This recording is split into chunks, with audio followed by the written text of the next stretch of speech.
você que é sempre o responsável pelo nosso programa, por cravar o dedo no like. Ontem a gente teve problemas técnicos aqui, vocês podem ter assistido o programa. A gente estava aqui numa espécie de piloto, num bate-papo com um cenário novo aqui. Eu recebi o meu amigo Coronel Gerson, que estava hospedado aqui em casa, e no final do programa eu disse a vocês, eu prometi a vocês que nós teríamos uma semana agitada e bacana. Como sempre, o tic-tac do Paulinho Tic-tac funciona. As promessas que eu faço aqui no Paulo Figueiredo Show não são promessas de político, são cumpridas. O tic-tac aqui é tic-tac para valer. Por isso que eu gosto. Paulinho Tic-tac é um apelido que eu gosto. Vendo agora as notícias dos Estados Unidos, eu acho que fica difícil dizer que eu estava errado, né? Porque caso você não saiba do que eu estou falando, eu vou contextualizar. E para isso eu preciso traçar uma linha do tempo. Porque o que aconteceu ontem não foi um produto de um dia, mas sim de uma campanha deliberada de hostilidade por parte do governo Lula contra o governo dos Estados Unidos. Recapitulando, né? Em 13 de março desse ano, o governo Lula negou o visto do conselheiro sênior do Departamento de Estado dos Estados Unidos para o Brasil, Darren Beatty, que iria ao Brasil para cumprir uma agenda diplomática com oficiais do governo, inclusive para tratar sobre questões de terras raras, ocasião na qual ele tinha pedido, inclusive, para visitar o presidente Jair Bolsonaro na prisão domiciliar. E estava tudo certo com a visita. Na época não era prisão domiciliar, não. Na época era papudinha ainda. Eu acho que era papudinha. Estava tudo certo com a visita, até ele informar que ele ia encontrar o Bolsonaro. Aí o Alexandre fez uma manobra do STF para inviabilizar esse encontro, e o Lula, coincidentemente, cancelou o visto de uma das pessoas mais importantes da diplomacia americana em relação ao Brasil. 2 meses depois, em 29 de maio, reagindo à designação do Comando Vermelho e do PCC como organizações terroristas pelo Departamento de Estado, algo que todos os brasileiros de bem comemoraram efusivamente, o Lula, que tinha que defender os seus amigos do tráfico, criticou os Estados Unidos dizendo o seguinte: nós não aceitaremos ser tratados como moleques, nós não aceitamos ser tratados como se fosse uma republiqueta. Eu estive 3 horas com o presidente Donald Trump e entreguei 4 documentos a ele.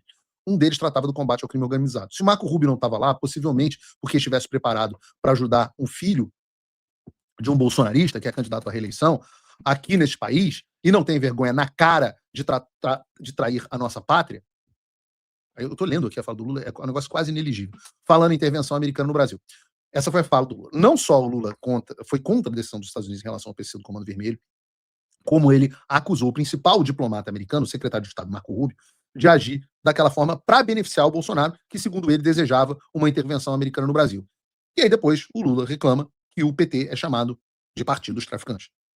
Há algumas semanas, e nós também cobrimos isso aqui no programa, o governo Lula foi lá e mostrou os dentes de novo quando negou os vistos dos 2 oficiais do Departamento de Estado, o secretário assistente Riley Barnes e o secretário assistente adjunto Sam Sanson, que viriam ao Brasil para se reunir com as autoridades e esclarecer dúvidas que eles tinham e têm acerca do sistema eleitoral brasileiro.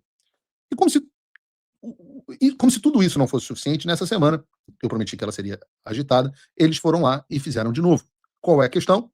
É uma questão que já vem acontecendo, já, para ser justo, há algum tempo. Os Estados Unidos indicaram um sujeito chamado Daniel Pérez, aqui é chamado de Danny Perez, o Daniel Pérez, para ser embaixador dos Estados Unidos no Brasil. Daniel Pérez é uma pessoa realmente de perfil conservador, história anticomunista, é apoiador da agenda do Trump.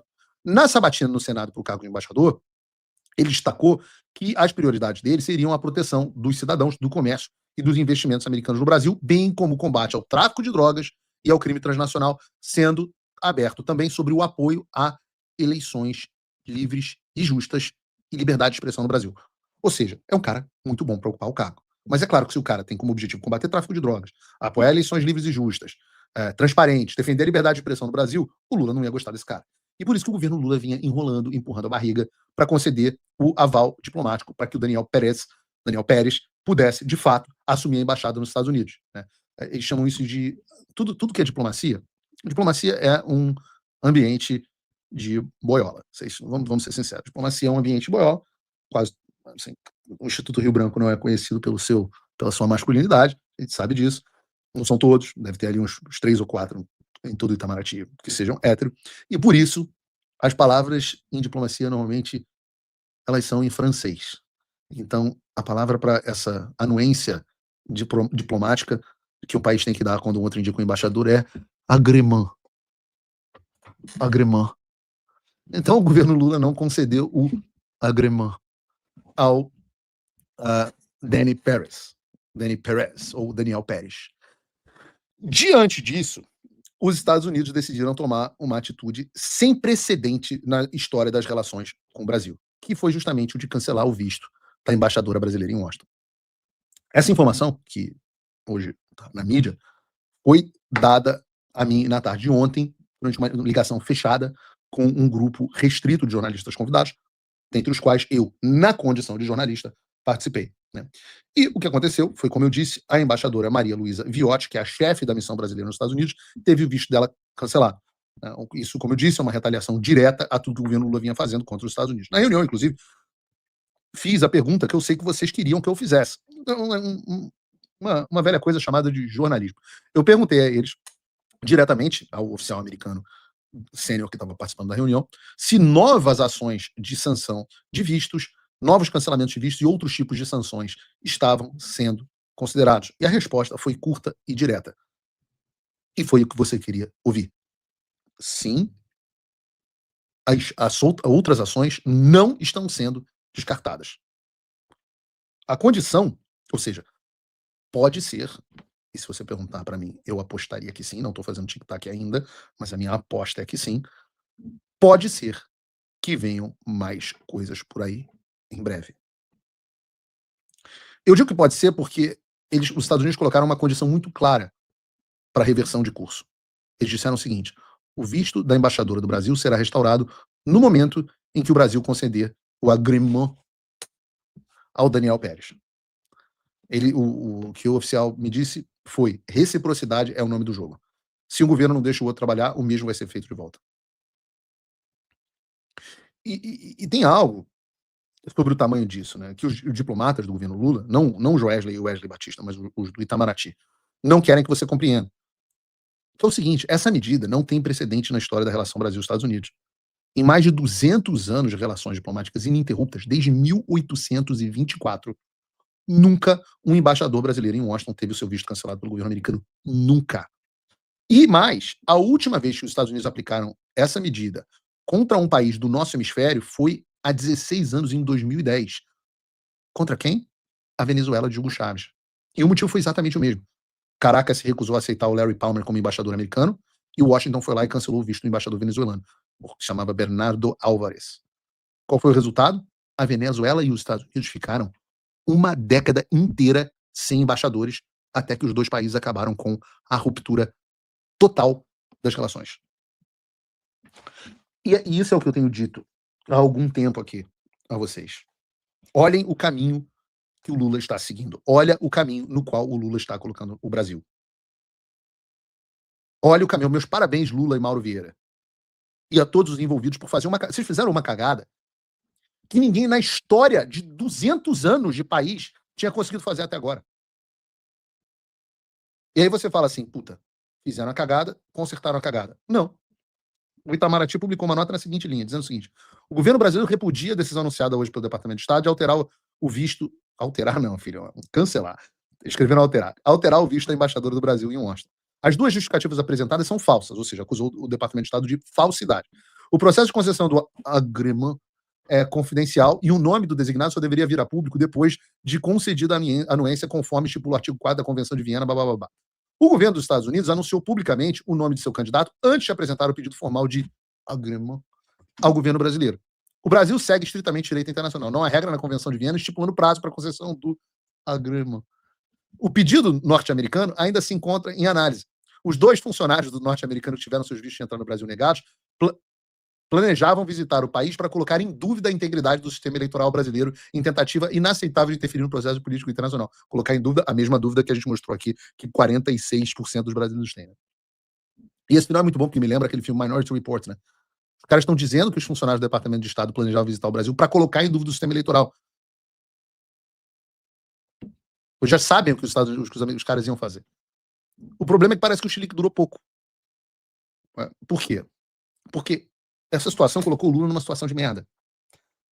E o Lula cede e concede o agreement ao Daniel Pérez, o Lula cedeu e arregou. Pega muito mal junto à base. Se o Lula não concede o agreement para o Daniel Pérez, o que acontece é que a coisa escalona. E com a coisa escalonando, está começando a pegar mal para o Lula.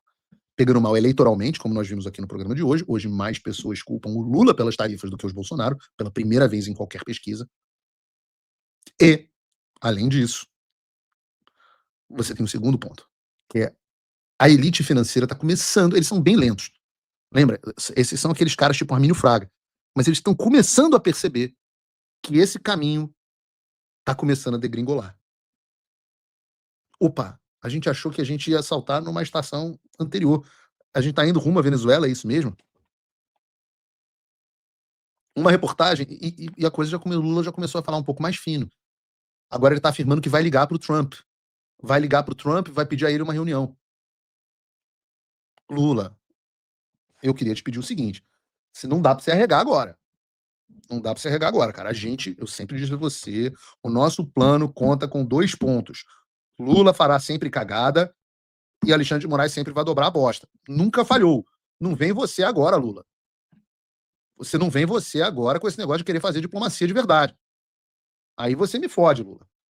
Vai lá, pô. Faz o que você tem que fazer, pô. Briga. Vai lá, pô. Agora, Paulo, o que você participou? A imprensa adora, né? Bota esse vídeo da Bela Megali aí pra mim, por favor, Gabriel. Também trazendo informação. Bela também trazendo informação a respeito do Eduardo Bolsonaro, da Bela, que esteve em Washington, ele que está nos Estados Unidos, né? Pouco tempo antes dessa revogação do visto da embaixadora brasileira. Pois é, Nadete, a gente já está acompanhando essa campanha que o Eduardo Bolsonaro vem fazendo junto às autoridades americanas desde o início do ano passado, inclusive para sancionar autoridades brasileiras, defender o Lei Magnitsky contra o ministro Alexandre de Moraes, que foi colocado e depois retirada. E agora a gente vê que há poucos dias da gestão Trump revogar o visto da atual embaixadora do Brasil, Maria Luísa Ribeiro Viotti, o Eduardo também esteve por lá. Eu apurei, inclusive, que o Eduardo e o ex-apresentador da Jovem Pan, Paulo Figueiredo, que é o braço direito dele nos Estados Unidos, já tinham conhecimento há alguns dias de que o visto da embaixadora seria suspenso. Ou seja, tem culpa eu? Sempre pergunto, tem culpa eu?